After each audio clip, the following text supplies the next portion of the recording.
Hi guys, and welcome to today's episode of the vlog series. Today we're going to talk to you about the different contract types in the NHS, so permanent, fixed term and locum contracts. Okay, so first and foremost, permanent contracts. This may seem fairly obvious, but a permanent contract has no fixed end date by its very nature, and you're usually assigned to one particular hospital, one particular employer. This tends to be the most common route for UK trained doctors. Once they've completed their training, they'll join as a permanent or substantive, as it's sometimes known, member of staff.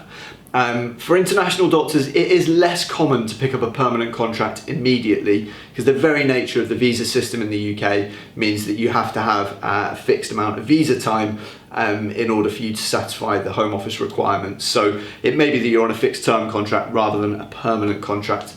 On the whole, the NHS would love to have every member of staff as a permanent member of staff because of course it means continuity of care and that they're not looking for new members of staff all of the time. Okay, so the second type of contract is a fixed term contract. These are really prevalent for international doctors because of course you'll sign up for an initial 12 months and your visa will be assigned for that amount of time, or maybe 24 or 36 months, but usually on a fixed term which has an end date to it. Now the great thing for you as an international doctor of course is that you can then choose to either extend that contract at the same employer, or maybe you decide that you want to get something else out of your career and move on to another employer or a different type of role altogether. Fixed term, it tends to be long term as well as fixed term, so you don't tend to see 1 to 3 month contracts. There will be a lot of effort would go into putting a doctor on a shorter term fixed term contract. So the NHS on the whole view them as pretty positive, and they are quite happy to have lots of employees on fixed term contracts for a year or more.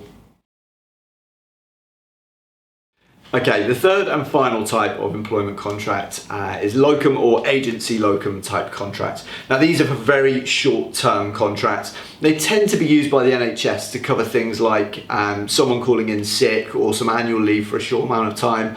Very occasionally they will be for longer periods, covering things like maternity leaves maybe. There's two ways you can be employed as a locum, either directly through the hospital, and that might be through the hospital's bank service, or directly via an agency. And you tend to find that the difference with a locum is that they are paid hourly rather than paid an annual salary, reflecting of course the shorter term nature. In an ideal world, the NHS would never have to use any locums. They are there as a bit of a necessary evil though, for shorter term things like sick leaves. Obviously they serve a really great purpose and we need to make sure that there's always people there that can service when there's a short term requirement. But there is a bit of a heavy reliance on locums in the NHS, and that's why the emphasis has shifted more recently to international recruitment, to permanent and fixed term recruitment as well. Thanks so much for listening to this episode of the vlog series. As always, we'll put the contact details up at the end of the video. And if you have any questions, please do feel free to get in touch.